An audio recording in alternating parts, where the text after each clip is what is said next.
siendo las 8:36 de la noche. Estamos entre notarios, entonces hay que hacer todas formas. No, pero como ya nos conectaron, ya nos hicieron el favor de conectar con nuestros compañeros que están allá en toda la República, en los capítulos que nos acompañan, pues me parece que es tiempo oportuno para que podamos dar inicio a esta tan interesante plática. De verdad, me parece que estos son de las cuestiones orales de nuestro Código Nacional de Procedimientos Civiles y Familiares. Para no alargarme más, le quiero ceder la palabra a nuestro queridísimo amigo Fernando Pérez, que es nuestro enlace, el coordinador general el coordinador de la Comisión de Derecho Notarial, y para que nos dé los avisos parroquiales y todo lo demás que sea correspondiente. Adelante. Gracias, Laurita. Muchas gracias a todos por venir. Tenemos presencia del grupo, mucha gente de la Comisión de Derecho Notarial, muchas gracias. La Comisión de Derecho Colaborativo, de mediación, notarios. Estamos, pues, ahora sí, de mantener largos para esta reunión. De parte de la Comisión de Derecho Familiar, que tuvo esta gran iniciativa de este evento, de esta sesión, en coordinación con la Comisión de Derecho Familiar, notarial. Le damos la más cordial bienvenida a esta sesión del día de hoy, 7 de junio, que tiene como título las facultades del notario en materia de familia, con base en el Código Nacional de Procedimientos Civiles y Familiares. Respecto al tema de nuestra sesión, en primer lugar, bueno, como bien dice Laurita, vamos a hacer algunos actos parroquiales, uno importante con respecto a nuestro nombramiento del querido Uriel como representante de la Comisión para el Premio Nacional, para el Premio Nacional, ahí está. Para el Premio Nacional de Jurisprudencia. Uriel, tú ya estás nombrado, ya estás reconocido, ahí estaremos bien más. Y de parte de nosotros, bueno, presentaremos próximamente alguna reunión vía Zoom, y les agradecemos que estén presentes. Sabemos que ahí está nuestra representación notarial en los capítulos. Parece que el historial se registró a efectos de estar presente aquí en esta sesión, y pues iniciaremos el debate. Empezaríamos, pues ya, para no quitarles tiempo a nuestras expositoras, primeramente hacer una breve reseña curricular. No sé, ahorita, si quieres empezar con ella, te voy a pasar el micrófono. Gracias. Pues a mí me tocó el honor de presentar a Elia Lucía Flores Ábalos, quien es doctora en Derecho, coordinadora de proyectos E1 en el IMSS, docente de diversas universidades a nivel doctorado, maestría y licenciatura. Ella tiene un muy amplio currículum. Les voy a dar los datos principales, que no por ello menos importantes, nada más para ahorrar un poquito de tiempo. De 2020 a 2023 hizo el doctorado en Derecho en la Universidad Tecnológica Latinoamericana en línea. De 20 a 21 en el TEC, Universidad en línea. Son las clases que ha dado. Ok, entonces nos vamos directamente es que hay clases en licenciatura, en maestría, en doctorado. Ella ha coordinado equipos de trabajo y proyectos, estudios sobre temas de derechos humanos a nivel nacional e internacional que fueron publicados. Ha coordinado eventos académicos nacionales e internacionales en temas de estándares internacionales de derechos humanos. fue coordinadora o es coordinadora de la editorial de más de 1000 títulos de libros de investigación y de más de 10 revistas indexadas. Participó en publicaciones, estudios para litigios, coordinó estudiantes, en fin, la labor docente ha sido de verdad impresionante. Les digo que estoy tratando de abreviar. Ha participado en varias publicaciones, entre ellas libros como el Informe Especial de la Situación de Estaciones Migratorias en México, Murales no muros, México, coordinadora del libro Praxis de los Derechos de la Personalidad en España, participante y comentarista de decisiones relevantes de la Suprema Corte de Justicia de la Nación número 78, responsabilidad médica, y ¿qué les digo? Muchos más. Con ustedes, para mí es un honor presentarles a la doctora Elvia Lucía Flores Ábalos. Muchas gracias y buenos días a todos. Gracias por la invitación de nuestros coordinadores y por este espacio que realmente estamos en conjunto con la notaria. Pues realmente tenemos este tema de identificación del notario en el Código Nacional. Y pues como todos sabemos es un gran reto. Planteamos diferentes puntos, no se puede ver la presentación, pero teníamos toda la parte de la introducción y del contexto, un poquito lo que platicábamos incluso antes, pues esta iniciativa de crear el código es una iniciativa de pensar cuestiones de justicia cotidiana, o sea, cómo podríamos integrar y unificar todo el reto que implica en los 32 estados de la República sobre temas tan importantes como es el derecho de familia, que aparte es un derecho siempre sensible, siempre complicado, y la parte civil. Entonces, pues es un gran reto la unificación. Creo que ya podemos avanzar. Y pues toda esta parte, ¿no? Ahorita vamos a comentar. Pues también planteamos la parte de los principios que rigen esta nueva forma de tener los procedimientos, sobre todo en materia civil y familiar.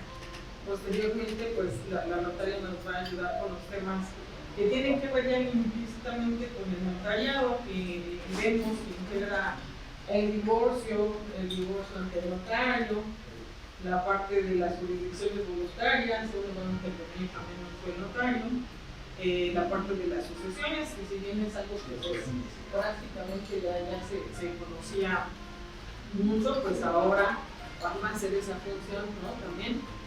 Y pues bueno, vamos implementando todos estos elementos. Y también integramos dentro de la presentación esta parte de las pruebas, o sea, la parte de los juicios orales. Ya saben que la parte ahora de la oralidad, de la intermediación y el desahogo de las pruebas, pues es interesante, ¿no? Muy interesante cómo vemos esta cultura del sistema del common law mixto, por así decirlo, no es totalmente su sistema, cómo se integró. Entonces pensábamos también integrar esa parte de las pruebas, cómo implica sobre todo la prueba documental en nuestros procedimientos. Y pues luego un comparativo de lo que ya teníamos y pues de lo que hay actualmente. Entonces pues un poquito ese es el contexto general de nuestra clase con estos principios. Vamos a ver si se ve la presentación, si no pues empezamos con el tema. Entonces pues como les decía, toda esta parte de justamente a un año de que se publicó el Código Nacional, estamos justamente en hoy cumplió un año. Estamos cumpliendo un año y pues nos falta mucho por armonizar, ¿no? O sea, apenas estamos empezando ahí con algunas cosas. Entonces, pues sí, inician con esta idea. La función principal pues es que los 32 estados, incluyendo el nuestro, toda la parte sustancial de las instituciones, empiecen a armonizarse y a regularizarse. Gran reto, hemos visto muchas discusiones donde nos dicen, bueno, sí, creo que no es perfectible nuestro Código Nacional. Y pues sí, ¿por qué? Porque al final de cuentas nos damos nos damos el sentido de que las instituciones cambian de estado a estado. Tenemos estados donde tenemos código familiar y código civil, y entonces ahora tienen que unificarlo, crearlo, sincronizarlos.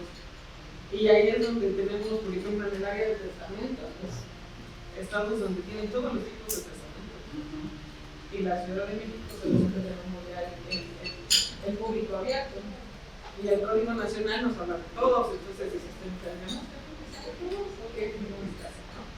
entonces, pues todo ese contexto es el que nos queda y la tarea es para empezar el día hasta el año 25.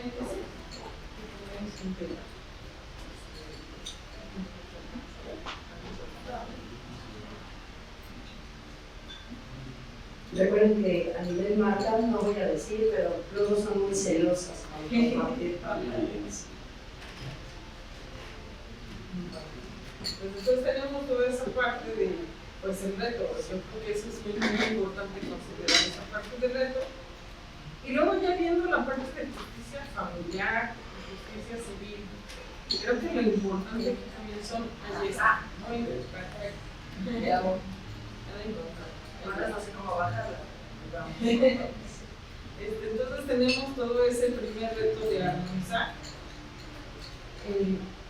Creo que el proceso es largo y los estados y a nivel de capacitación, todas las escuelas judiciales están pensando en cómo integrar todos estos temas, ¿no? Entonces ahí está la parte de inclusión, la justicia familiar, la parte de jurisdicción voluntaria, el notariado ante el divorcio bilateral, las sucesiones ante el notario, y el juicio oral, lo que les comentaba de los principios de las pruebas y el comparativo.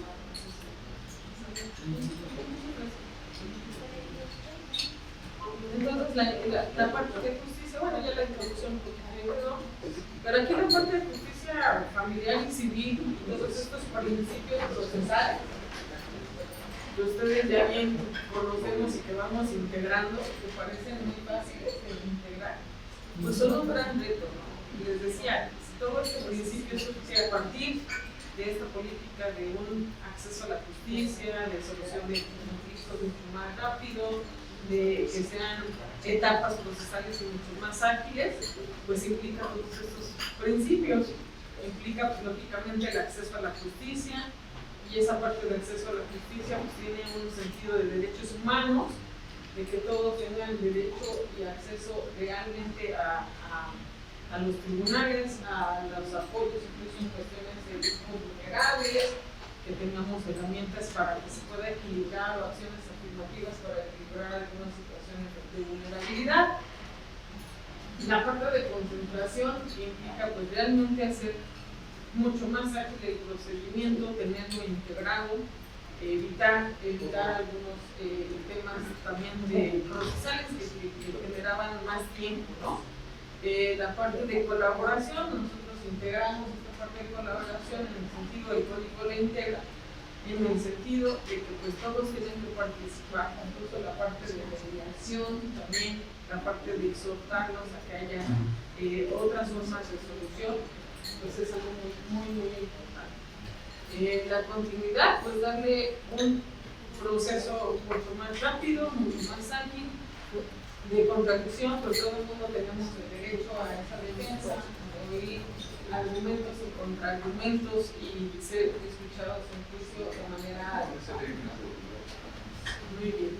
Entonces, la dirección procesal, que es algo muy interesante, o sea, también empezamos a ver esa función de los juzgadores y de las juzgadoras diferentes ante la forma de llevar un juicio oral, donde ellos van a ser los que dirigen la parte de desahogo de los procedimientos de las audiencias, pero pues ya no como, se puede decir como el protagonista, sino como que va integrando los procedimientos de una manera distinta. Les comentaba, o sea, realmente estamos en una etapa de capacitación, o sea, tanto de reforma en la armonización, como la parte de capacitación para todo el Poder Judicial y para todos los que litigan y para los académicos y para todos, ¿no?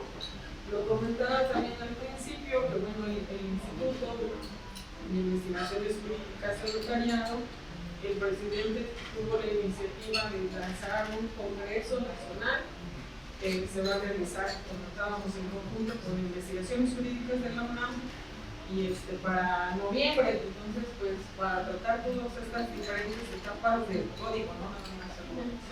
Entonces, pues va implícito toda esta parte donde todos nos están pidiendo capacitación y administración. La igualdad procesal, que pues si bien es cierto tenemos estas acciones afirmativas, sobre todo para personas o grupos vulnerables, personas con discapacidad, cómo vamos a equipararos o apoyar en estas acciones para que tengan una representación adecuada, que realmente ellos se la pueden representar perfectamente en algunos casos, ¿no? Pero en algunos sí necesitan algunos apoyos. Entonces, toda esta parte implica todos estos elementos. Privacidad, algo que es muy interesante, porque nos marca el tema, los procedimientos de una justicia digital. Y lo hemos visto ya en los juicios familiares. Tenemos la escucha de los menores, tenemos toda esta participación, yo diría ya multidisciplinaria, donde intervienen no solamente juzgadoras, sino que especialistas y demás.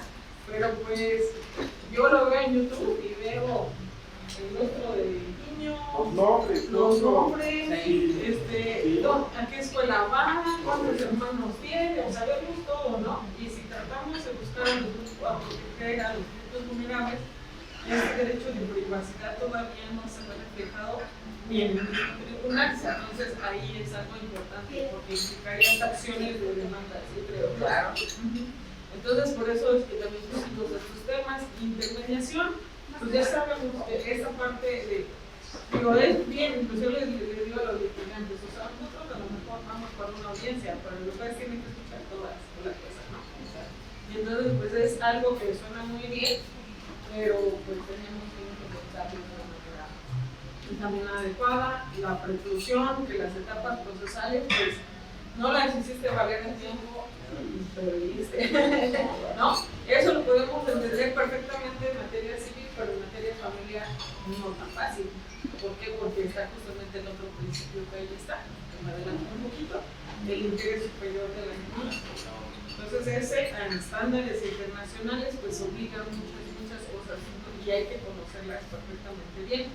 O sea, escuchar realmente la opinión de una niña o un niño adolescente es mucho más complicado que preguntarle, oye, ¿cómo te sientes hoy? Entonces es mucho más. Entonces sí necesitamos una justicia más multidisciplinaria. La oralidad, pues es todo el reto, ¿no? Ya lo vemos desde la parte de que este sistema viene del cómodo, pero tenemos un sistema mixto aquí. Tenemos parte escrita, tenemos parte oral, tenemos parte donde de repente todavía tenemos la parte de la capacitación con el Poder Judicial y de repente todavía nos preguntan, entonces voy a calificar posiciones, los dejo cambio, o qué no, y entonces no, cambia. Entonces el papel de los juzgadores es muy diferente y pues están súper interesados en capacitarse más y eso es muy bueno, pero sí pues al final es un reto para todos, ¿no? Saber las objeciones, saber cuándo las puedo interpretar, saber cómo se llaman, saber cuándo interrumpo, cómo, de qué, es algo muy diferente. La publicidad, pues también ya la conocemos en esta parte de quizá una justicia digital, muchas audiencias van a ser grabadas, todo lo que se puede hacer una audiencia en Zoom, o sea, todo eso implica otros retos, ¿no? El impulso procesal, la lealtad procesal, que es algo interesante, ¿no? O sea, realmente, pues no estar interponiendo recursos por interponerlos, que es algo muy complicado. La práctica, pues también es algo interesante. La perspectiva de género, yo diría la perspectiva de los derechos humanos en todo, pero no nada más a la género, ¿no? Porque es en todo.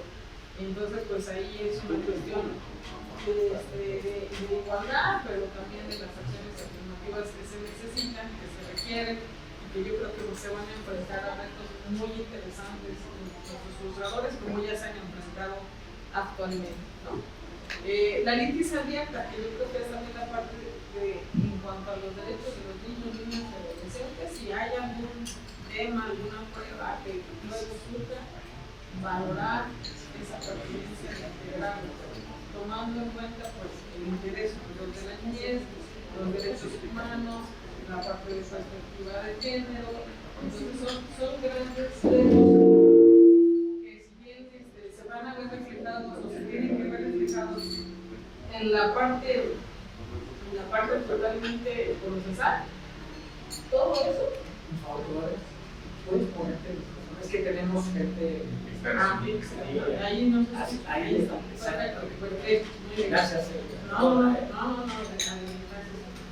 Entonces todo eso implica esa armonización. Lo que está en los principios. Creo que saqué Lo que está en los principios procesales aquí se tiene que ver reflejado en los códigos estatales. Y entonces yo creo que ese es el gran tema. Y el otro gran tema que nosotros hemos visto a partir de esta parte de investigación del instituto es la armonización, la integración, pero cómo tener diferentes instituciones jurídicas, como les decía al principio, adaptadas al código. O sea, parecería que tendríamos que crear más cosas, que tendríamos que unificar las instituciones.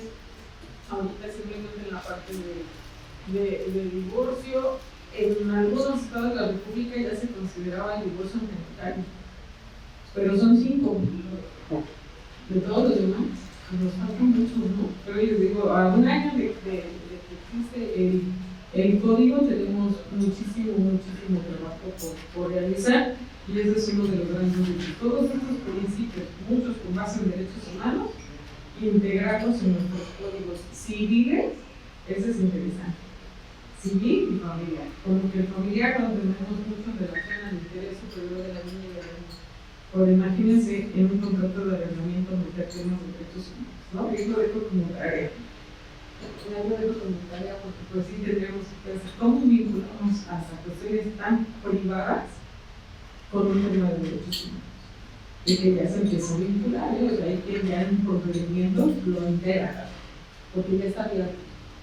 Entonces tú tienes que meter esos elementos. Bueno, pues yo creo que esa parte de justicia familiar que nos integramos, para que ahorita nos hable la notaria de los temas particulares donde interviene el notario y luego ya para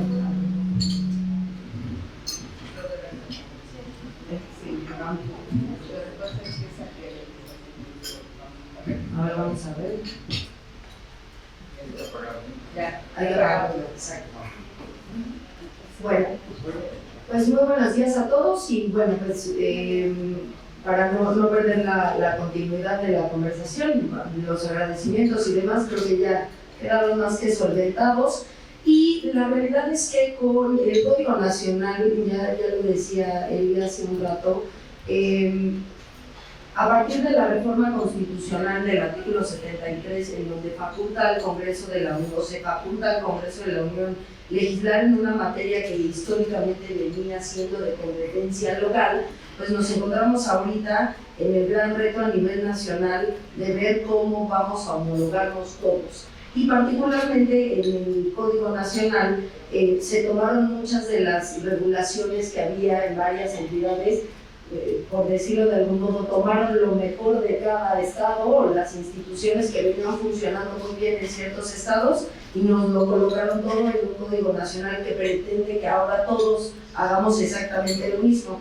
Pero fíjense que la materia notarial pues sigue siendo local. Entonces, particularmente la primera acotación es que toda la materia notarial en el Código Nacional está supeditada o condicionada a las legislaciones locales en los códigos civiles y en las leyes del notariado particular de cada estado o de cada entidad federativa. Entonces, sí vale la pena aclarar que, si bien es cierto, tenemos un marco general que aparentemente cada notario podrá, notaria o notario, como dice el código, podrá llevar a cabo cada una de las actividades que están señaladas en el Código Nacional, pues la realidad es que seguimos estando condicionados a la publicación aquí en la Ciudad de México de la declaratoria que haga el Congreso local, que tenemos plazo hasta el 2027 y que pues A partir de ahí, ahorita nada más vamos a platicar de cómo está el Código Nacional o cómo está proyectado el Código Nacional,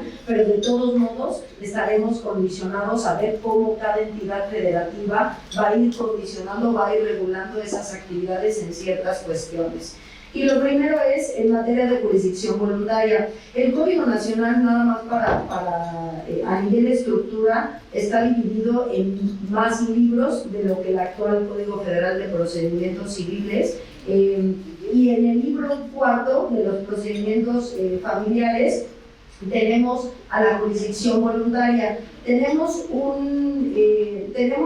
Fíjense, cuántas generalidades: consignación de alimentos, nombramiento de personas tutoras, curadores, enajenación de bienes, declaración de ausencia y restitución nacional de menores, ¿no? De niñas, niños y adolescentes. Y son materias que tradicionalmente excluyen la actuación del notario, ¿no? Siempre que se requiere una autorización judicial para la enajenación de bienes, nos tenemos que regresar a la jurisdicción propia del juez. Pero en el caso de la jurisdicción voluntaria en las generalidades, en el primer capítulo, o en esta sección primera de generalidades, hay una disposición que permite que los notarios puedan intervenir en las jurisdicciones voluntarias a las que se refiere este capítulo, o sea, las generales, todas excluyendo todas las demás. Y vale la pena hacer la aclaración porque además después dice, con la salvedad de lo que diga el presente código o las legislaciones locales.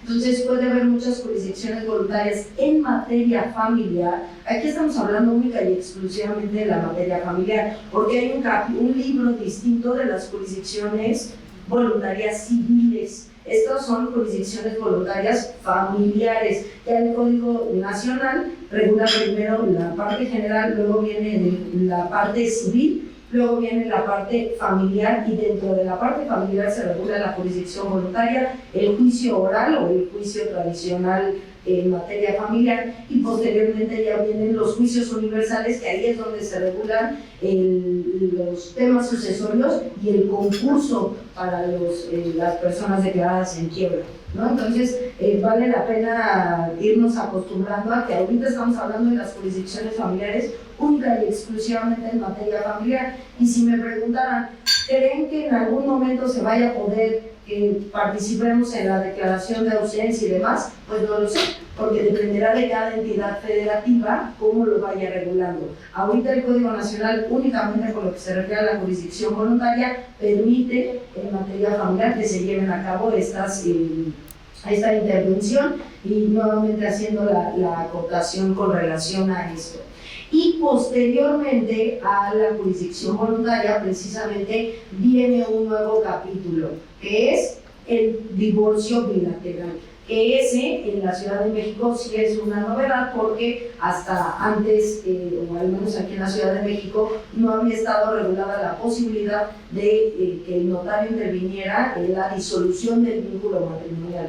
Únicamente estaba permitido precisamente en las diligencias de jurisdicción voluntaria, como competencia extraordinaria del notario, que pudiera intervenir en la modificación de los regímenes patrimoniales que regían los matrimonios.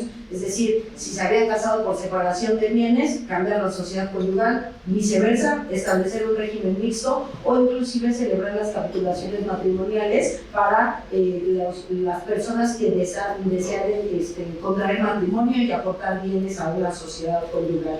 Esto sí es una novedad para efectos notariales en la Ciudad de México. Evidentemente los requisitos están también muy limitados y muy condicionados, y devienen un poco de la práctica que ya teníamos en materia sucesoria, ¿no? Siempre hablando de que no haya todos esos intereses que ya decía él, ¿no? Menores, interés superior de menor, pago de alimentos y circunstancias que trasciendan la voluntad de los contrayentes, porque en materia familiar es el principio máximo en divorcios es el interés superior de los menores, de los menores, el pago de pensiones o establecer condiciones que requieren forzosamente de la jurisdicción de un juez. Esa facultad de decir el derecho con fuerza vinculativa para las partes sigue siendo netamente del juez. Los notarios únicamente vamos a intervenir en la medida en la que los cónyuges sean mayores de edad,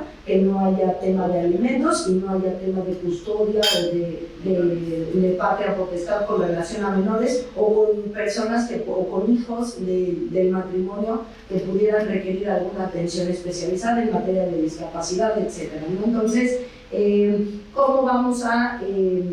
Aquí ella nos puso unas preguntas de por qué esta nueva actividad ante notario, y la ratio viene de dos fuentes, digamos. La primera es retomar aquellas entidades en donde sí ha estado regulado el divorcio y que pues ha funcionado en cierta medida como el divorcio administrativo, un procedimiento relativamente sencillo para facilitar ese acceso a la justicia de los contrayentes, que no tengan que pues gastar los recursos del Estado de la jurisdicción en donde sí tienen esa obligación de resolver un conflicto cuando hay acuerdo y no hay mayor controversia y no hay menores, pues definitivamente es un trámite, ¿no? Literal, ya tomaron la decisión y simplemente el notario formalizará esa decisión de las personas. Por eso se llama divorcio bilateral, que esa denominación de unilateral y bilateral viene desde en aquellas épocas donde el divorcio era incausado, y si era bilateral era por de mutuo acuerdo, y ya después vino la reforma en el 2008 y ya se acopló aquí en la Ciudad de México el divorcio incausado, ¿no? Ya no requerían justificar mayor circunstancia. Y va a proceder, como ya decíamos, cuando los cónyuges sean mayores de edad y que no vayan. Obviamente con los matrimonios menores de edad no me voy a meter, pero hay ciertas entidades federativas en donde también está regulado el matrimonio aún para menores de edad, y que no haya algún interés superior del menor, ¿no? Y por supuesto que la autoridad del registro civil podrá también, al menos aquí en la Ciudad de México, la regulación del divorcio administrativo sigue estando en el Código Civil para el Distrito Federal aplicable a la hoy Ciudad de México. Entonces, sustantivamente, salvo que de aquí al 2027 salga alguna reforma en ese sentido, se podrá tramitar el divorcio por 3 vías: la vía judicial, la vía notarial y la vía administrativa, y eso será directamente con el juez del registro civil, ¿no?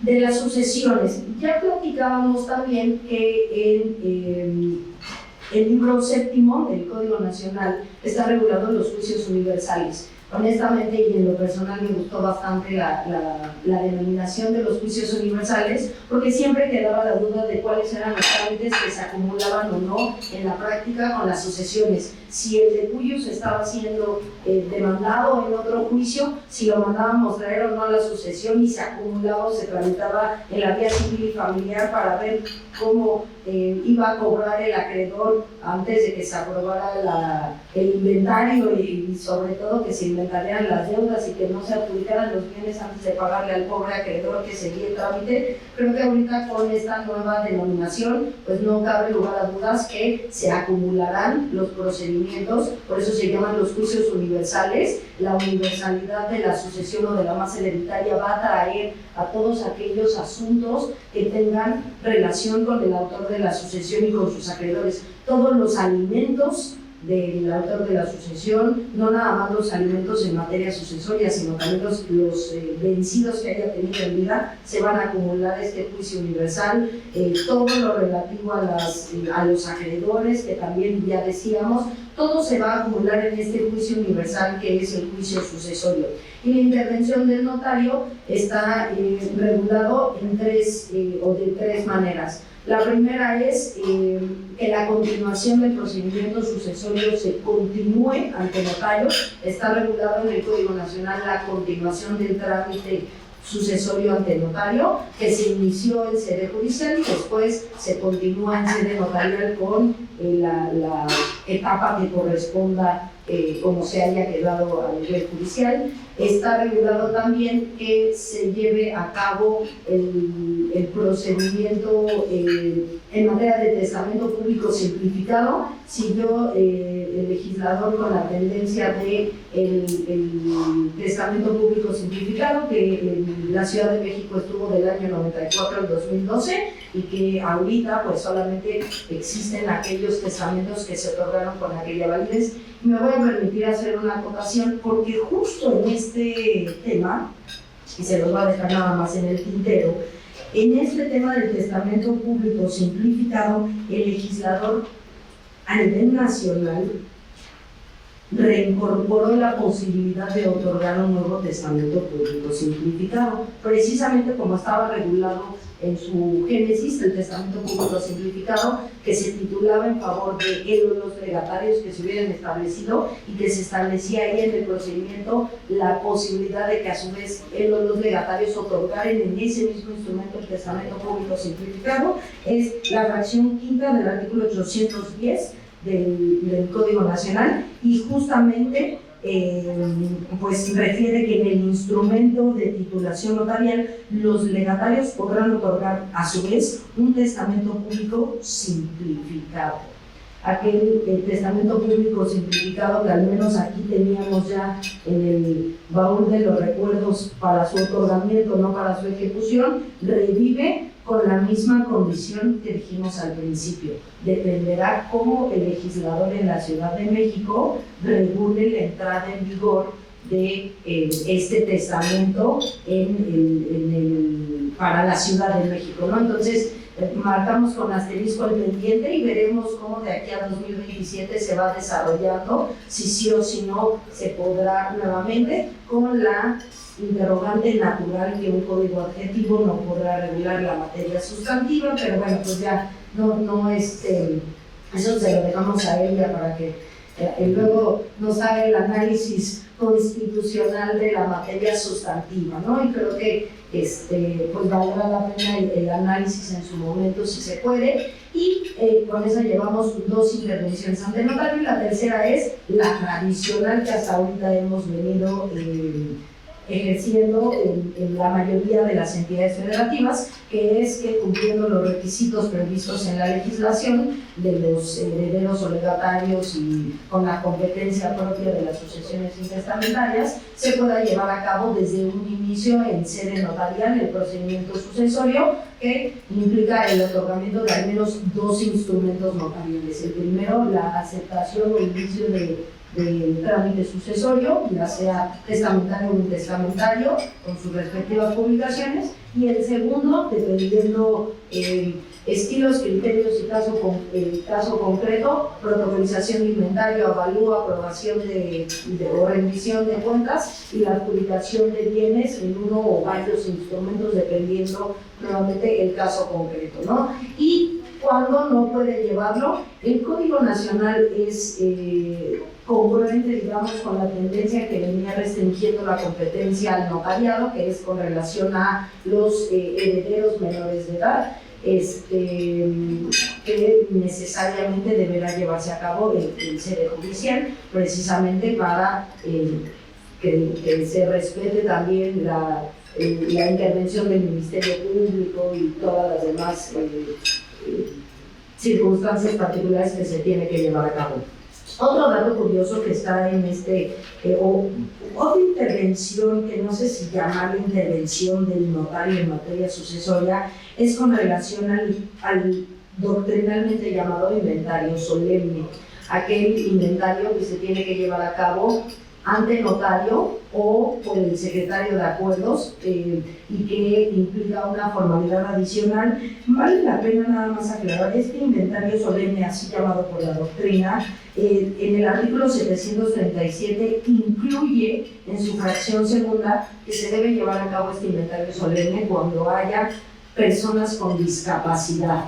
Y la verdad es que eso nos resulta, al menos a mí, un poco interesante y que nos invita a la reflexión para todo el tema de discapacidad que se está llevando a cabo y todo el modelo de discapacidad que se está llevando a cabo, porque de manera natural pues como no distingue el Código Nacional los tipos de discapacidad, ni se puede nombrar apoyo extraordinario ante notario, porque es una de las condiciones que no se puede llevar a cabo ante notario, pues está interesante, ¿no? Al menos la reflexión y esperar a ver. Yo soy muy optimista y espero que la regulación, que en todo caso se lleve a cabo por la regulación o por el Congreso local, pues que nos ayuden a resolver un poquito esta pregunta, ¿no? ¿Cómo lo vamos a hacer? Particularmente porque como no distingue el tipo de discapacidad, pues parecería hasta contraproducente para una persona con una discapacidad visual, que ahorita, sin mayor complicación, una persona con discapacidad visual puede acudir ante el notario con un intérprete y llevar a cabo cualquier acto jurídico, y que ahorita parecería que no puede o no hasta se le complica más, ¿no? Tiene que ser un inventario solemne para llevar a cabo este tipo de sucesiones o cuando haya personas con discapacidad. Me parece que no debemos caer en el absurdo. Y que es algo que al menos sí a nivel reflexivo tendremos que pues ver de qué manera no caemos tampoco en brincar un requisito legal que afecte la formalidad o el fondo del asunto, pero tampoco impedirle a personas con ciertas discapacidades, ya lo decía Elvia, que son más funcionales que muchos de nosotros, y que pues naturalmente parecería que les estamos poniendo trabas, ¿no? O sea, lejos de ayudar, creo que parece en ciertos casos trabas, y como siempre en materia de discapacidad, pues regresamos a el problema que se vuelve casuístico, y entonces pues en ese sentido creo que tendremos que sensibilizarnos y pues esperar a ver cómo está cómo viene la regulación y cómo lo vamos a ejecutar, ¿no? Que como todo en estos procedimientos, pues parece que ya sabemos cómo funciona el inventario solemne. Ahorita con estas cositas, pues, a lo mejor tomar un poquito más de tomar nota para ver cómo entendemos, ¿no? A lo mejor ya ahorita estamos detectando este tipo de circunstancias que el legislador tampoco ha tenido empeño en no reformar. Tan solo esta semana salió la primera reforma al Código Nacional de Procedimientos Civiles y Familiares a propósito de los documentos que acrediten la nacionalidad mexicana, etcétera, ¿no? Entonces creo que también no ser optimistas y decir, bueno, pues si estas cosas están saliendo a la luz por parte de diversos foros, tanto en la academia como en barras de abogados, como en colegios, etcétera, bueno, pues seamos optimistas, seguramente alguna solución más amigable habrá. No sé si quieras. Muchas gracias. Sí, nada más les comentaba hace rato del divorcio, o sea, nada más viendo ya legislaciones que lo contemplan. El Estado de México ya lo contempla, Puebla ya lo contempla, Quintana Roo ya lo contempla, Chiapas ya lo contempla, Michoacán ya lo contempla, ¿no? Entonces pues nos faltan todos los demás, entonces nada más nos falta integrarlo. Y pues uno cuando lee estas reformas dices, y eso dijo el notario, ¿no? Como que tomamos lo mejor de los estados y hicimos un híbrido ahí medio complejo, porque pues realmente armonizar y legislar para las diferentes sociedades que existen en México no es tan fácil. O sea, no es tomar lo mejor de lo que vemos, sino que tenemos diferentes formas de analizar y de ver la sociedad y la estructura familiar, sobre todo. Entonces, pues sí es complejo, no tomar lo mejor y decirlo. Cuando veo la reforma, cómo está integrado el divorcio, y tú ves, es el divorcio administrativo de antes, ¿no?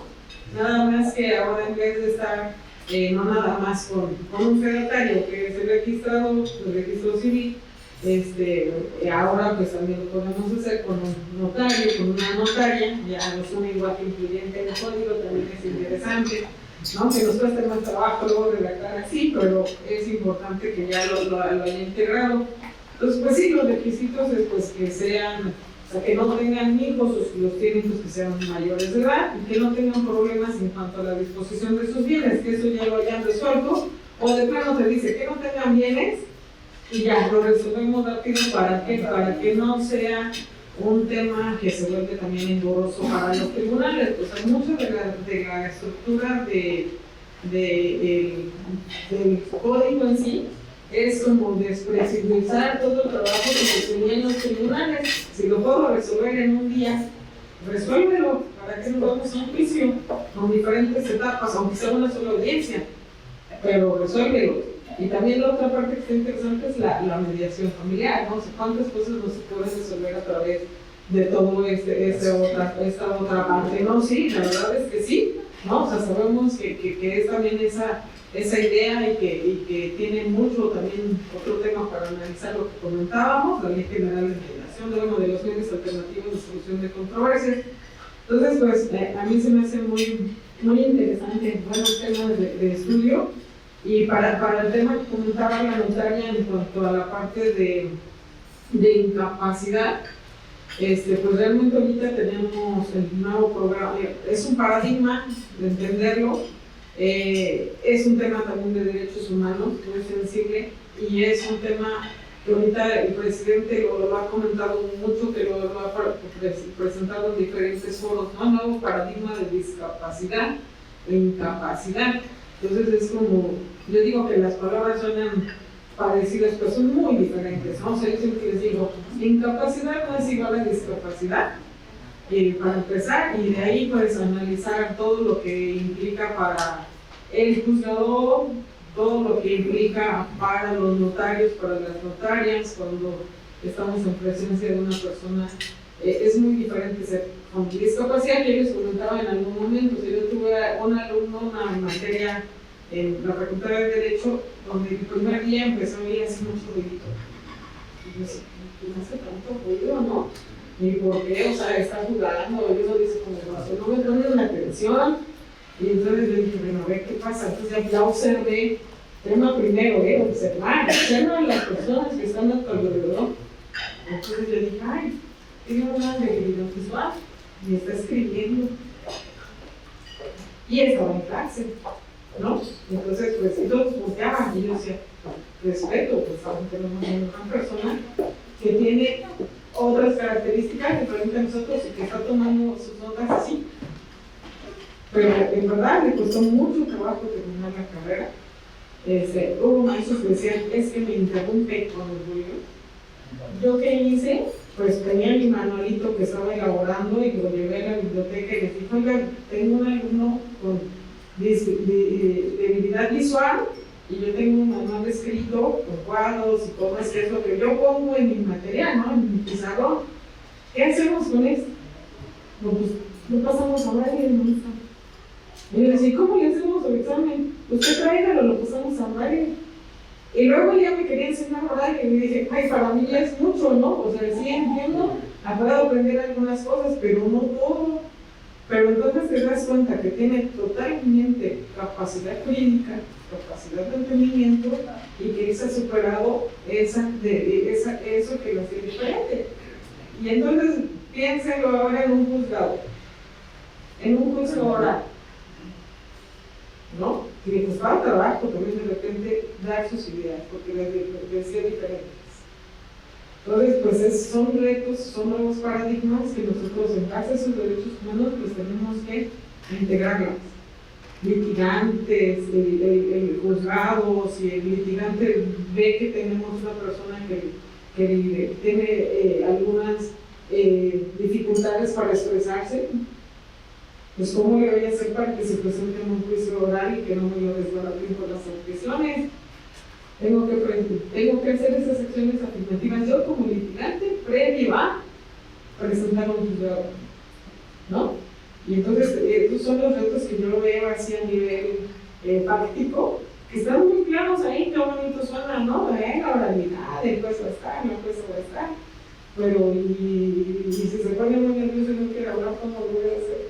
¿No? Entonces hay que generar todas esas herramientas. Entonces yo creo que este tema lo tiene muy trabajado el presidente, ya hay conferencias, se han subido los videos de cómo lo explica, y las dudas que le surgen a notario, hay dudas que le pueden surgir al juzgador, hay dudas que le pueden surgir al litigante, ¿no? ¿Cómo voy a hacer con estos retos? pues viéndolo desde esa perspectiva, yo les digo, cada vez el derecho se vuelve más complejo. No es el código, sino que cada vez es más multidisciplinario. No nada más es lo que yo sepa, sino lo que tenemos que integrar, ¿no? Otras disciplinas, otras herramientas para poder presentar algo así, ¿no? Entonces, es un poco todos estos retos que vemos planteados nosotros en el código y en una realidad que aparte ya veníamos teniendo. Bueno, también aparte del juicio oral familiar, la prueba, o sea, ahí es lo que les comentaba un poquito ahora, cómo vamos a hacer para presentar las pruebas, cómo cambia este sistema y también yo diría paradigma de presentar las pruebas, de un procedimiento oral. Es muy bonito verlo, o sea, en la práctica así ideal, ¿no? Vamos a depurar la litis, vamos a hacer acuerdos probatorios, para que voy a discutir lo que ya se discutió, lo que ya está claro, ya nada más vamos a dejar la litis para resolverla en la audiencia, en una sola audiencia. En algunas yo creo que no vamos a llegar a una sola, ¿verdad? Entonces, evidentemente, pues creo que esta parte que involucra el desahogo de las pruebas y de las audiencias, pues tiene grandes retos. Lo hemos visto en el código, sí habla totalmente de la oralidad, habla de que las audiencias se van a desahogar a partir de el interrogatorio, el contrainterrogatorio, y si somos muy suspicaces, el contrainterrogatorio, ¿no? O sea, yo te pregunto, yo te vuelvo a preguntar y a ver a dónde llego para que encuentre el punto donde no resolviste lo que yo quería que no resolvieras. O sea, son estrategias ya diferentes a lo que teníamos acostumbrados a hacer. Entonces ahí yo le comentaba la notaria, pues yo creo que podemos integrar esta parte, que aunque en la parte notarial podríamos decir que los documentos públicos pues va a tener prueba plena, pues no me dudo que alguien va a decir pues lo refuto. No, o sea, en el litigio todo se vale, ¿no? Y hay que buscar acreditarlos. Yo siempre les digo, un procedimiento es los hechos, el derecho y las pruebas. Si no tienes esas tres herramientas, pues no vas a tener tus pretensiones logradas, ¿no? Entonces, aquí lo que queríamos integrar es esa, la dificultad, la oportunidad, porque si uno lo ve en teoría, es una gran oportunidad de que los procedimientos acaben muy rápido. Pero en la práctica, pues no sabemos si realmente vamos a lograr terminarlo en una audiencia, que en esa misma audiencia se dicte la sentencia. Pues no, ahorita todavía no las hemos visto, los que ya están funcionando, pues muchas veces se difiere, ¿no?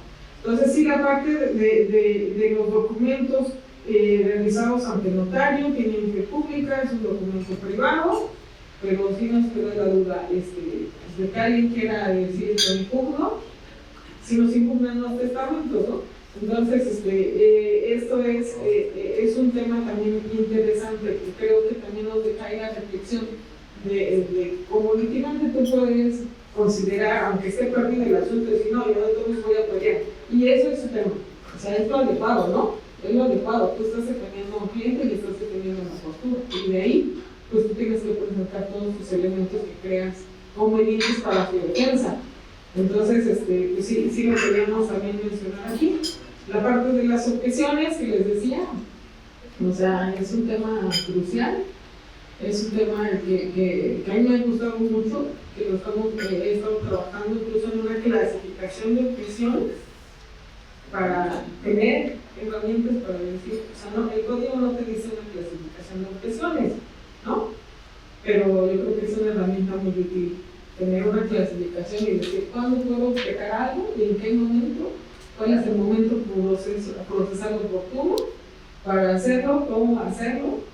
Y pues hay veces que puede ser un odioso si hace ese tipo de cosas en un juzgado, ¿no? Pero pues tienes que ir preparado, es una estrategia diferente y yo creo que la parte de tener tus documentos desde previamente bien elaborados, un contrato, la actividad de la fe pública del notario, de la notaria, sigue siendo trascendental para que no tengamos tantos conflictos. Es también una actividad muy importante preventivo de conflictos, pues que tenemos que aprovechar y saberlo hacer.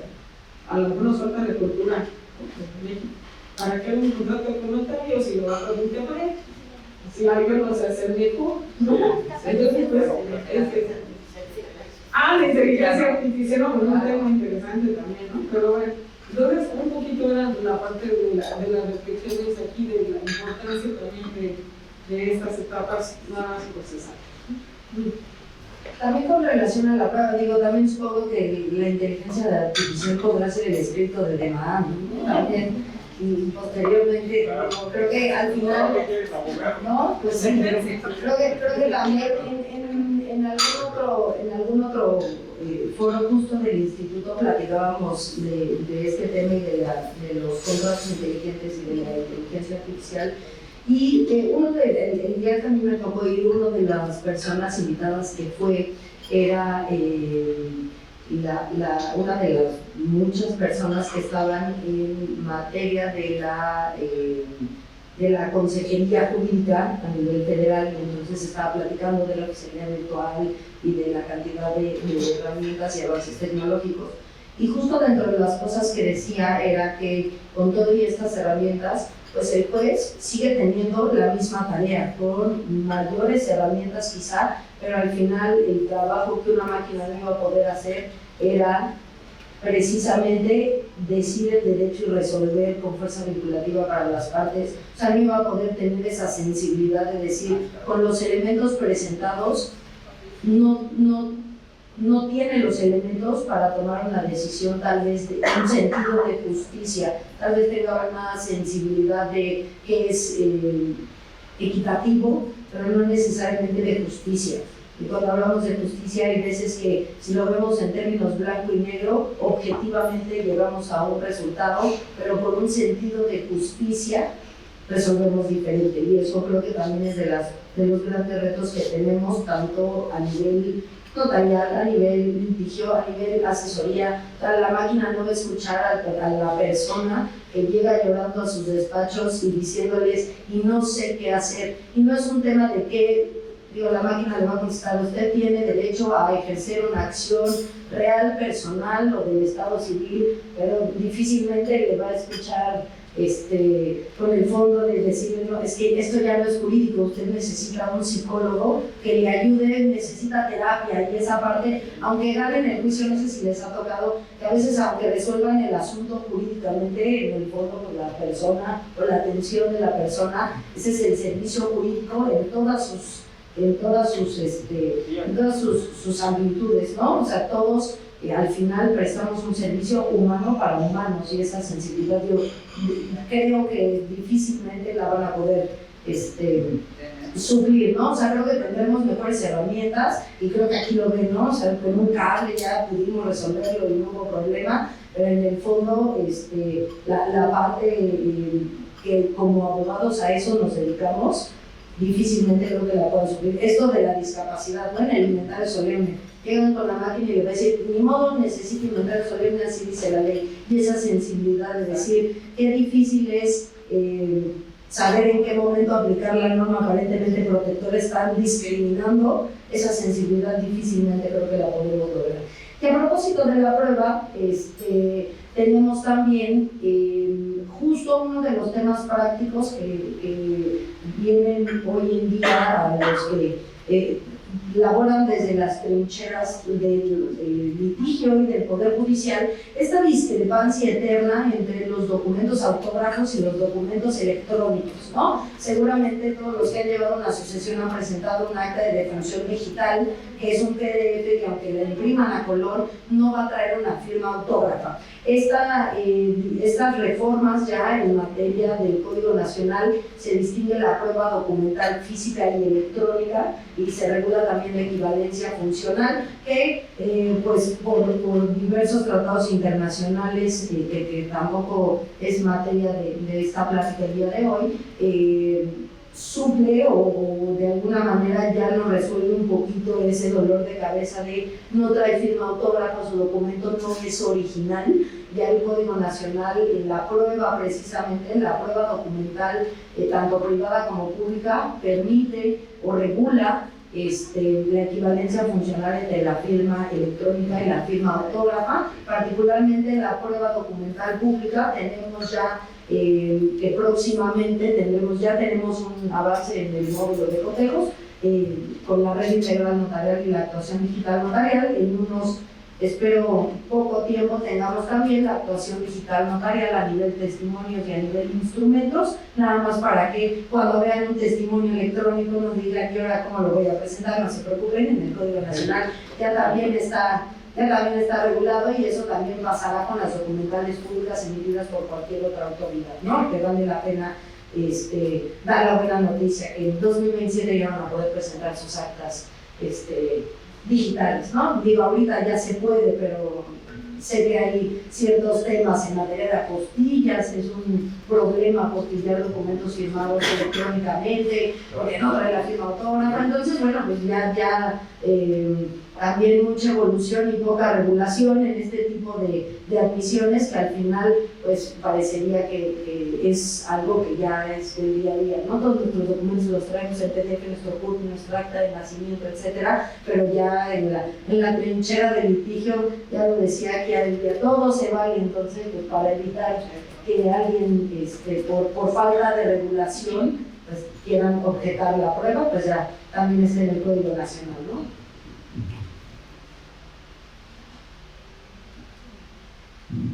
Tenemos este cuadrito que dijimos, vamos a hacer un cuadrito comparando con cómo está y cómo estaremos. Y si se fijan en el fondo, más allá de algunas reglitas particulares que platicábamos, solamente el divorcio bilateral y las acotaciones en los juicios sucesorios es que tenemos un cambio sustantivo.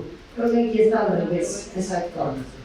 Al revés, pero bueno, afortunadamente, como en materia familiar rige el principio de la suplencia de la deficiencia de la presentación, aplicándolo de manera armónica, haciendo una interpretación armónica con la materia que estamos viendo hoy, hacemos la referencia cruzada, ¿no? Rompiendo el esquema de la verticalidad, nos vamos a la transversalidad de la interpretación. Por favor, dibujen en su mente una línea imaginaria transversal que une el código de procedimientos con la cajita del lado inferior derecho y viceversa con el Código Nacional. Realmente, más allá, aquí en la Ciudad de México, más allá del divorcio bilateral, no hemos tenido, al menos hasta ahorita, mayor cambio con relación a estas disposiciones. Y también recordar que el cuarto transitorio del Diario Oficial de la Federación, justo del 7 de junio, que cumple hoy un año del Código Nacional, prevé que a la entrada en vigor del Código Nacional escalonado en las distintas entidades federativas, todos los procedimientos que se hayan iniciado con la regulación vigente se podrán continuar, y solamente los nuevos se podrán acoger a las disposiciones del Código Nacional, con excepción de aquellos procedimientos en donde de manera unánime las partes adopten las disposiciones del Código Nacional. Entonces van a requerir de un convenio, o sea, se van a tener que poner de acuerdo para algo, inclusive en el juicio tendrán que ponerse de acuerdo de adoptar las disposiciones de manera unánime del Código Nacional. Esto sí es novedad en las tendencias procesales, porque prácticamente en todas las reformas integrales procesales, en las del divorcio, en el juicio oral, todo ha habido, o siempre hemos tenido un transitorio que dice, aunque se haya iniciado con anterioridad, ya podemos acogernos a las reformas porque una de las partes lo solicite. En este caso es de excepción. El cuarto transitorio regula expresamente que de manera unánime deban de todas las partes acordar llevar a cabo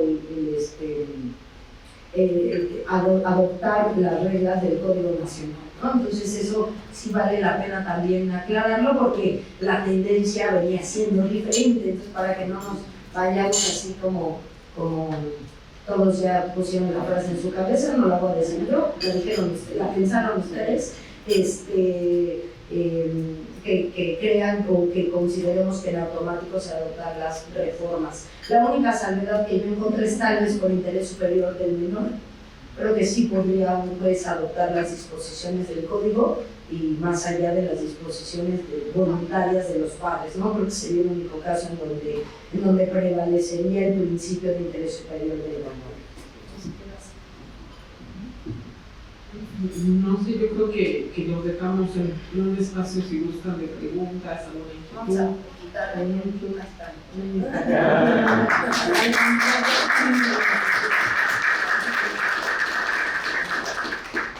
Ahorita les doy la palabra tanto en capítulos como presencialmente, pero no quiero dejar pasar el tiempo para presentar a nuestra consejera, nuestra queridísima amiga Mayra Eterno, que hoy nos acompaña. Y pues agradecer la plática, agradecer al Instituto de Investigaciones Notariales, por supuesto a Elvia y a todos los organizadores. Creo que estas pláticas son sumamente constructivas para pues irnos formando en estas nuevas líneas que tendremos que ir transitando y esperando pues realmente a que entre completamente en vigor, pero pues si no empezamos a estudiar ahorita, cuando nos llegue el chahuiste no vamos a saber qué hacer, así que muchísimas gracias.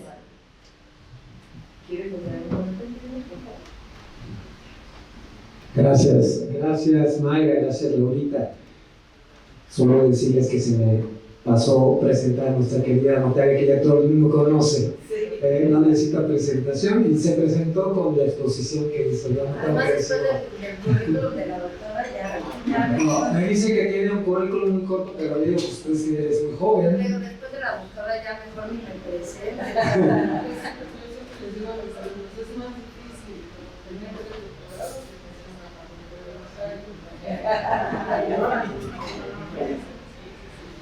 Así que bueno, pues excelente exposición, les agradecemos mucho. La verdad es que hay muchos temas ahí, yo sí, ¿no? Me encanta a mí este tema, me encanta la rama familiar. Con la UTA, yo creo por eso nos llevamos también la UTA, porque yo los admiro mucho a los abogados de materia familiar.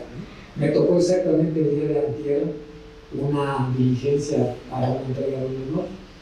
Y me hizo reflexionar mucho porque fue de una escuela, fue el papá lo iba a recoger,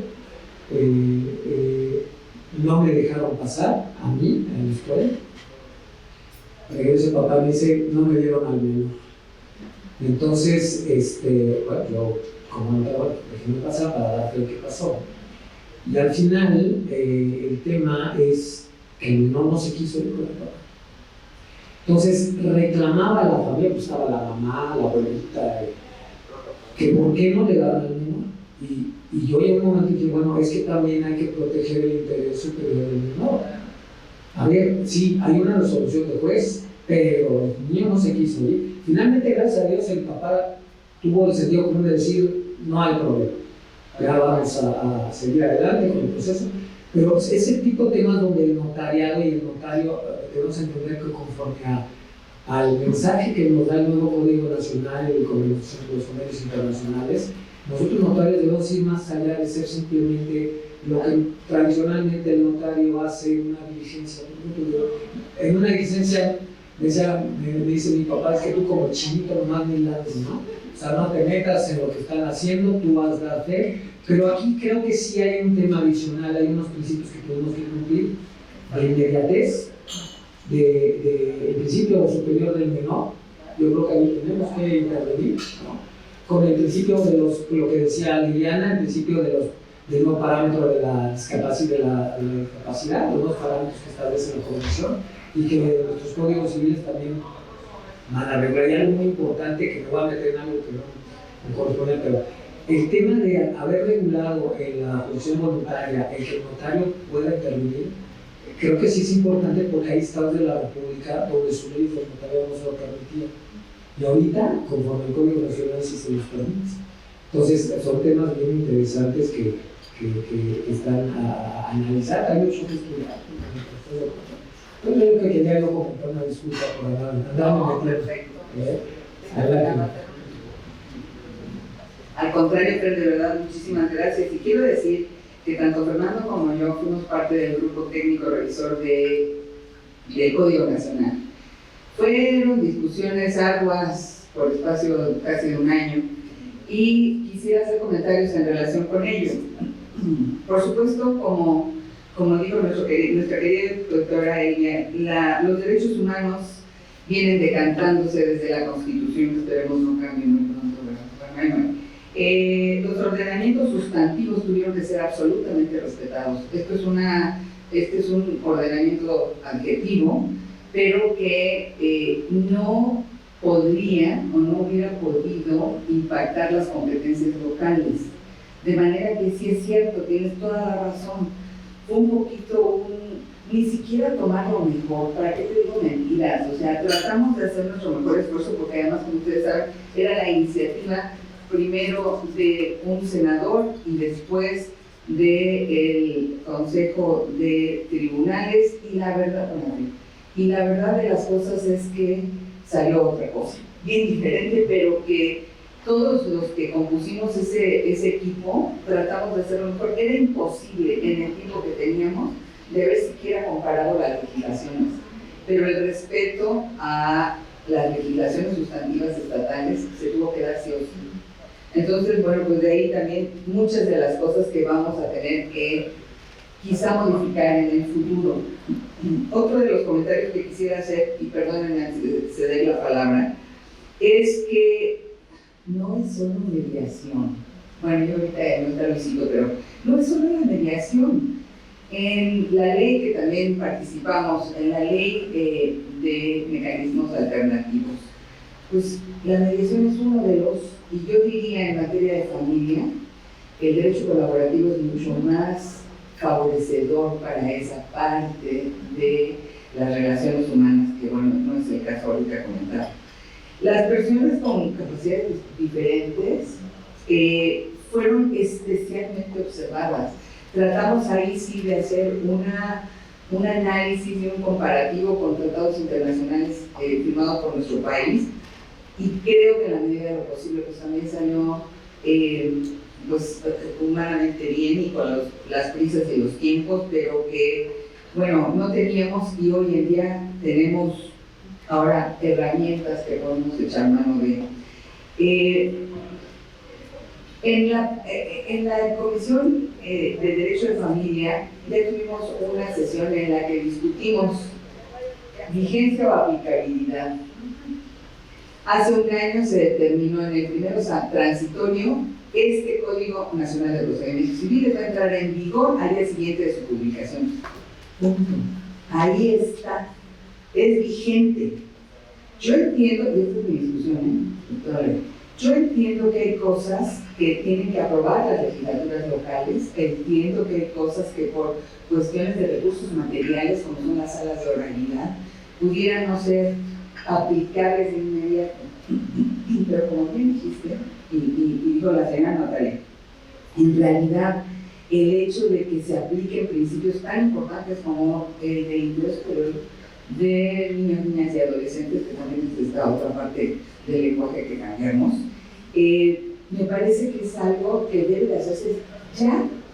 O sea, ¿cuál es el problema en que sea vigente?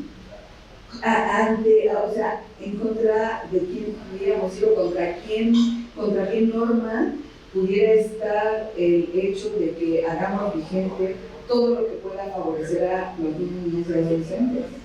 Y otras cosas que dentro del código está, ¿qué necesitamos para ello? Estudiarle. Sí, estudiarle. Pero si, como le decía yo a un magistrado, ok, mi contraparte y yo nos ponemos de acuerdo que se aplique el código y te tienen que aplicar, punto, se acabó. Entonces, pues ya el futuro nos alcanzó. Ahora sí, por favor, ¿quién quiere? Ok. Nuestra querida subcoordinadora María Virginia Aguilar, por favor. Sí.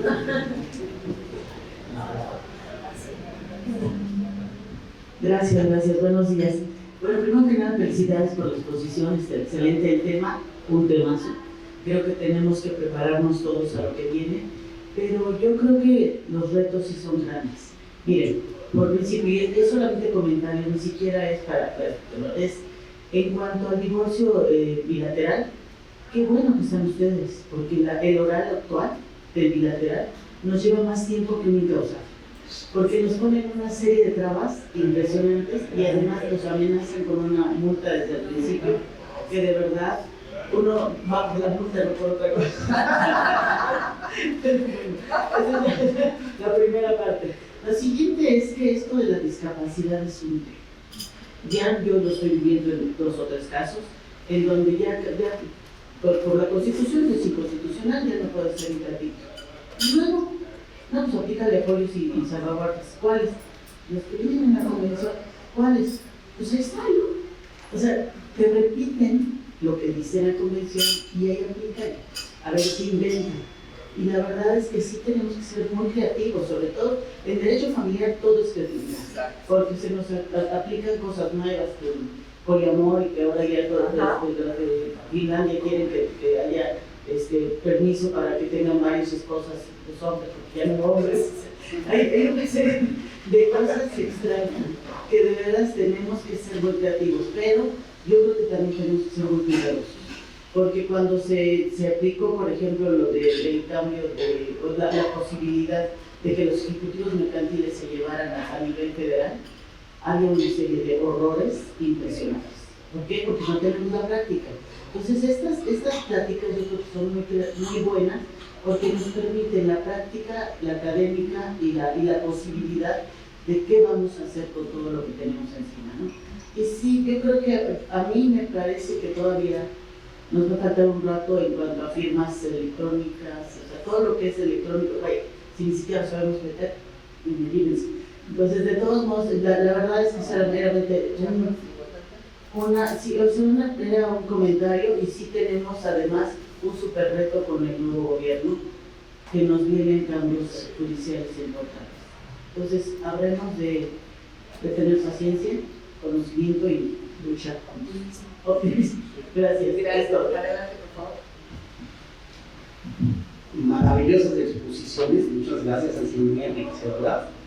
Yo creo que una parte muy importante de los problemas que nos enfrentamos son por falta de certeza jurídica o por falta de buena fe, tanto de lo que sucede fuera de tribunales como lo que sucede dentro de tribunales, y por eso la gran importancia de los secretarios públicos y de otros funcionarios que están investidos de fe pública. Yo acabo de ver ya en 3 ocasiones que le pregunto al jefe de ¿en dónde falleció su familia? Y dice, no, pues en la casa. ¿Y por qué la persona que falleció en el hospital? No entiende uno por qué, ¿no? Y va y pregunta, y no, que es estadística, no entiende uno por qué es ese tipo de errores. Y acaba de presentar una contestación de demanda de un juicio de alimentos y 1500 páginas. 1500 páginas, pero me vi obligado porque los alimentos no prescriben. Y como los bancos no tienen, las 1500 páginas son anexos, ¿no? Como los bancos no te pueden expedir, ni el Banco de México, ni las instituciones bancarias te pueden expedir una relación de todos los pagos. O sea, en lugar de presentar 1500 páginas de 1500 transferencias bancarias, pues en 15 hojas, ahí podrían venir todos, ¿no? En la tabla, ¿no? Todavía no tenemos eso, pues estaría excelente, ¿no? Pero los problemas de la fecha cierta, ¿no? De los documentos, ¿no? Que nos tendríamos nosotros como litigantes el problema, porque una operación que tiene que tener fecha cierta, pero la ley de notariado te prohíbe dar fecha cierta a ciertas operaciones. Y ahora qué maravilla que podemos mandar todo al buzón tributario con firma electrónica y ya tenemos alguna fecha cierta, ¿no? Entonces, yo creo que hemos pasado, lo estamos pasando, y no sé qué tan bueno será, de que la excepcionalidad era la certeza plena. Ante la imposibilidad de que podamos certificar todos los actos jurídicos, por eso sería imposible, pero ahora vemos con la materialidad de las operaciones y todo, ya prácticamente ya todas las operaciones tienen una fecha cierta, pues yo no las puedo deducir. El tema de la buena fe, ¿no? Y yo creo que la aportación que podrían tener los notarios en particular sería que puedan transmitir sus conocimientos a los tribunales, porque uno de los principales problemas son las comunicaciones o medios procesales, tanto del juez con las partes, tanto del juez con otras autoridades. Y pues ahí ustedes tienen los primos hermanos desde el punto de vista histórico, pues están los secretarios de acuerdos, los secretarios actuarios, que muchas veces desafortunadamente no han tenido esa capacitación porque intervienen en operaciones muy importantes, tanto con menores, en todo tipo de operaciones ellos intervienen en todo tipo de diligencias. Y a mí me parece que por más que modifiquemos la legislación, pero no logremos determinar cómo es que el juez va a notificar a una de las partes, cuántas veces tiene que notificar personalmente a una de las partes, porque oye, lo notifico para el divorcio, lo notifico para el incidente, oye, pues si ya es un asunto de estar por todo, pues nada más una vez ya sabes dónde está el juicio, ¿no? Ya sabes a dónde tienes que participar, pero muchos asuntos no avanzan o se quedan parados porque no es posible notificar, porque pues, se están escondiendo.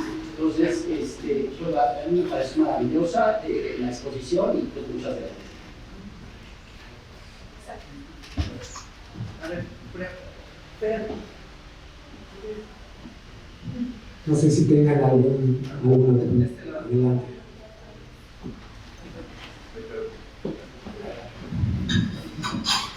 Muchas gracias. A mí me llamó mucho la atención el tema de los juicios universales. Yo en nuestro despacho nos dedicamos a los concursos mercantiles. En efecto, ese juicio universal ya traía. Sin embargo, en la antigua ley de quiebras y sanción de pagos, sí se venía el tema de la acumulación de juicios, que es la novedad de la ley de concursos mercantiles, la separación de esos juicios de que se lleven aparte. Porque la exposición de motivos de esa ley refiere que era para evitarle mayor problemática al juez para resolver y llevar a trámite un juicio concursal. Aquí. No, La foto. Una disculpa. No. Va mi comentario en ese sentido. Recordemos que ahorita los tribunales, sobre todo en materia familiar, están muy saturados. ¿No creen que con esa nueva atribución, por así llamarle, se generaría más conflicto en lugar de resolver mejor? Esa es mi duda y muchas gracias por la exposición.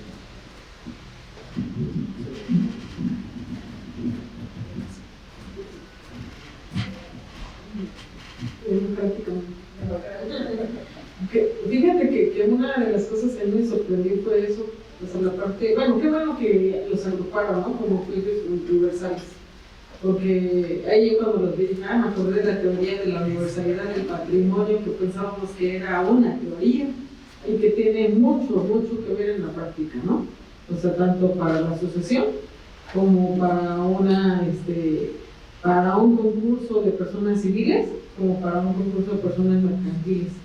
Y me llamó mucho la atención el cambio. Pues ahí sí vemos un cambio que podría ser de una de otras posiciones, porque totalmente hubo modificaciones donde lo que buscamos es encontrar el patrimonio por donde sea. Y es al principio que tú decías, buena fe. Yo, creo en la buena fe, es nuestro principio, pero yo siempre les digo a mis alumnos, ¿y cuál es el tema de la buena fe cuando encontramos una cláusula donde pedimos una pena convencional, donde pedimos una garantía, donde pedimos una garantía con bienes inmuebles, ¿no? Porque tenemos que tener todo. Entonces parecería que el principio de buena fe, que era muy importante, lo tenemos que blindar, porque estamos pensando que el otro puede incumplir. Entonces, ahí tenemos que pensar en proteger a nuestro cliente, protegernos a nosotros mismos, de todos. Entonces, en el concurso, como dije, la regulación va en ese sentido. Encuentra y evita la simulación de actos jurídicos. Sí. Evita y busca por dónde tiene bienes. Evita los conflictos de intereses. Entonces ya te pone una serie de cosas que dices, ¿y cómo voy a hacer todo esto? Pero bueno, al final yo creo que son cosas que en la práctica se han estado impulsando, que han visto la problemática de un concurso y que lo pusieron en la ley, ¿no? Entonces, yo creo que eso es todo un tema aparte, o sea, para mí yo cuando lo dije, sí hubo muchísimos cambios aquí, o sea, ya no hay el concurso voluntario ni el necesario, ahora es todo para buscar el patrimonio y para evidentemente hacer que ese patrimonio sirva para cumplir las obligaciones y sobre todo pues ir pagando los créditos de manera ordenada. El crédito fiscal ya saben en qué lugar va, ¿no? Los alimentos, entonces pues ahí hay un tema interesante. La parte familiar, O sea, yo creo que te da herramientas para que justamente se resuelvan las cosas mucho más rápido. Pero es como en todo, o sea, es la prueba de error. La parte de ahorita de las discusiones del código en general, como bien decían, los foros que ha habido, pues han marcado, oye, y aquí, bueno, pues es una oportunidad para modificar, para hacer, para armonizar. Entonces no se ve como algo que esté mal, sino que es la oportunidad de empezar a modificar la parte de la administración de justicia. Justo ahorita estaba nada más para no inventar, como decía mi querido maestro mío, que decía, no invente, así decía, cuando alguien contestaba sin consultar la ley, se me está inventando, ¿no? Y justo para no inventar, estaba viendo ahorita el artículo 844 del Código Nacional. Recordemos que este procedimiento solo es del concurso civil, no del concurso mercantil, porque el concurso mercantil, como ya bien decía, tiene su propia regulación y va ajeno. Pero en materia civil, justo se excluyen juicios de alimentos, los deducidos por trabajadores, justo pero que retoman un poquito la práctica de la simulación o de ciertos acreedores preferenciales que impedían la ejecución por la propia naturaleza de los mismos, y están los juicios de alimentos, los deducidos por trabajadores hipotecarios, prendarios, los que no sean acumulables por disposición de ley y los que ya estén resueltos en materia con sentencia definitiva. Entonces también creo que de manera al menos superficial resolvieron todos los que ya tenían sentencia definitiva para no retrasarlos con apelaciones o con amparos o con algún otro tipo de medios que pudieran retrasar el cobro. Creo que al menos sí incluyeron un par de procedimientos que tradicionalmente se venían utilizando de manera equivocada como impedimento para la ejecución, al menos en el concurso civil, ¿no? Creo que sin duda habrá que ver cómo funciona en la práctica, ¿no? Porque ya veremos, no está la hipoteca, pero ya va a salir, ¿no? El que tenga por ahí algún otro tipo de crédito, ¿no? El quirografario o el del arrendamiento, ¿no? Los tradicionales que pudieran retrasar los procedimientos, pero sí, sin duda, creo que también volveremos a ver cómo funciona en la práctica y ver si le añaden otras fracciones a este artículo de cuáles no serán acumulables, ¿no? Y también, pues, retomando la materia familiar, ¿no? Los juicios de alimentos para no retrasar la ejecución, pero al mismo tiempo que los juicios o la materia de alimentos, pues que sea pagada lo más pronto posible y que tampoco se tenga que formar con los demás acreedores, siguiendo este principio del interés común del menor de los acreedores alimentarios. Creo que sí es pues al menos que sí tomaran en cuenta un poco de las prácticas al momento de querer hacer estos juicios efectivos, ¿no? Gracias, Liliana. ¿Alguien más que tenga comentarios, dudas? Bueno, muchas gracias. Solo comentar que hablando de paternidad orgullosa de su hija, aquí está nuestro querido notario, Miguel, padre de nuestra expositera. Gracias, Miguel, por estar aquí. Y bueno, Laurita, siguen los reconocimientos, ¿no? Adelante. Perdón. Pues muchísimas gracias por tan excelentes disquisiciones. De verdad, no saben cuánto apreciamos y agradecemos la asistencia de ambas. Muchas gracias. Fueron extraordinarias y me parecieron one-on-one. Gracias.